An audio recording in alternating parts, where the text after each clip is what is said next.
Faire, c'est que on va boucler notre challenge de 3 jours et j'espère que j'ai répondu à toutes vos questions et surtout, j'espère que j'ai atteint les objectifs de ce challenge. Et aujourd'hui, vous allez voir, on va parler de quelque chose de complètement différent puisqu'on va parler business.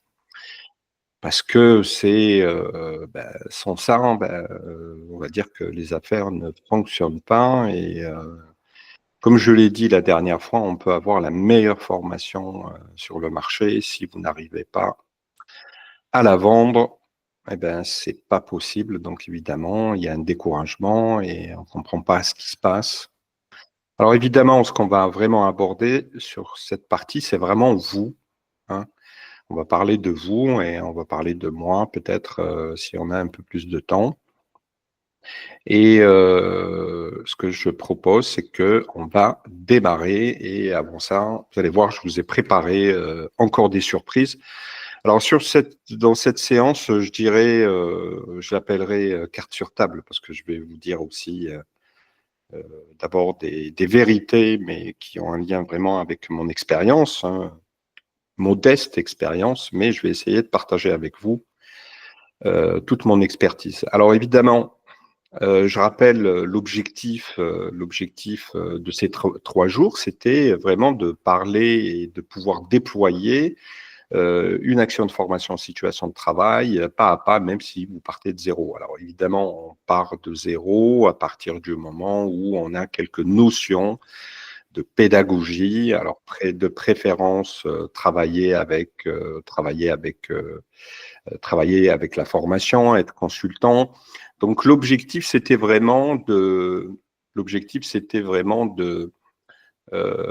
déjà apprendre à connaître la FEST, donc en termes de réglementation. Donc là, vous l'avez compris. Et pour ceux qui viennent d'arriver, je voulais vous dire bienvenue, merci, parce que c'est notre dernière journée, hein.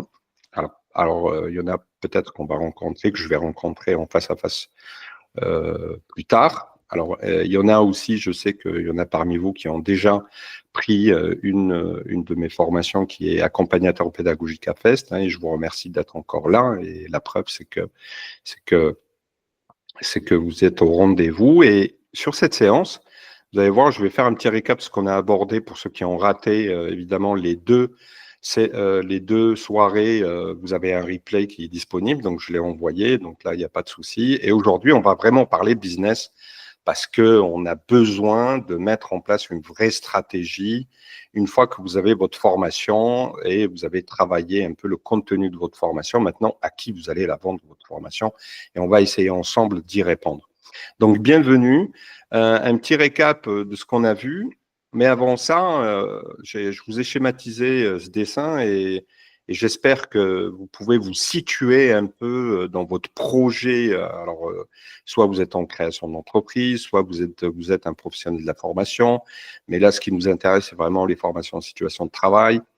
Comment développer des compétences des salariés en entreprise avec des thématiques, votre expertise, d'accord? Donc, je voulais partager cette image. Pourquoi? Parce que ça peut refléter un peu l'état où vous êtes, à quel moment vous êtes dans votre projet. Et, je compte sur vous.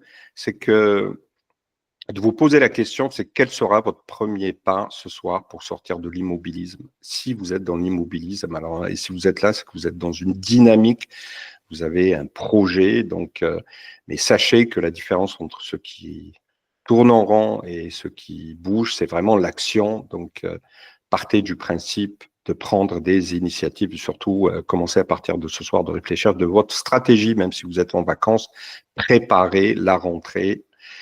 Voilà, donc ce qu'on a vu ces 2 derniers jours, donc les 2 soirées précédentes, on a essayé d'expliquer un peu et poser les bases, comment cadrer une AFEST simple, hein, avec les étapes légales et les outils essentiels. On a essayé un peu ensemble d'expliquer comment construire votre parcours de formation en situation de travail sur du plus concret, puisqu'on a donné des exemples. Comment structurer pédagogiquement et évidemment, je vous ai partagé Drive et pour ceux qui ne l'ont pas encore, vous inquiétez pas, juste après, je vais vous le partager, hein, donc vous allez avoir quelques éléments. du Drive via le Google Form qui est dans le chat. Hein, donc, vous pouvez, si vous voulez, le remplir. Alors maintenant, sur la deuxième journée, on a essayé de passer à l'action et qu'est-ce qu'on a abordé? On a abordé surtout la partie financement. On a expliqué comment la formation en situation de travail est prise en charge par les OPCO. Alors évidemment, il y a des conditions. Hein, si vous êtes organisme de formation et vous devez être Calliopisé obligatoirement si vous voulez prétendre à des fonds publics pour financer votre projet de votre client, ça c'est important, mais vous savez maintenant comment ça marche et vous pouvez maintenant construire votre offre, en termes de budget, puisqu'on a vu comment vous allez comment vous allez proposer la partie diagnostic et comment vous allez évidemment proposer le parcours en lui-même de développement des compétences des salariés, mais aussi proposer de former les référents à FEST en entreprise, vous imaginez. Donc évidemment, on a expliqué que la FEST aujourd'hui n'est plus une option, c'est vraiment un dispositif pédagogique qu'il faut impérativement développer et si vous remarquez, ça vient de plus en plus et ça va, je suis certain que ça va se démocratiser avec la situation qu'on est en train de vivre aujourd'hui. Alors ce soir, on va parler vraiment business. Ça veut dire quoi? Ça veut dire comment je vais transformer, moi, ma formation en une véritable offre commerciale. Et ça, c'est important parce que la plupart du temps, les gens ou les professionnels n'arrivent pas à comprendre qu'il y a vraiment un distinguo entre ton produit, ta formation. Évidemment, pour toi, tu vas dire oui, c'est la meilleure formation parce que c'est mon expertise, tout ce qui s'ensuit. Sauf que toi, tu comprends pas pourquoi des fois, des clients ne t'appellent pas, en termes de prospection, tu es à côté, tu publies des choses, mais tu ne comprends pas. Moi, franchement, sur cette partie, je vais essayer vraiment d'être transparent et de vous expliquer concrètement ce que vous devez faire, puisque c'est l'objectif du challenge. Le challenge est là pour vous donner les clés pour faire les choses en autonomie. Donc, vous pouvez faire les choses, il n'y a aucun problème. Après, évidemment, comme vous savez, ça je l'ai dit la première fois, c'est que si derrière vous voulez vraiment quelqu'un qui vous accompagne, et évidemment, je suis disponible juste après le challenge, puisque vous aurez mes coordonnées si vous voulez qu'on fasse tout simplement un point sur votre projet. Alors,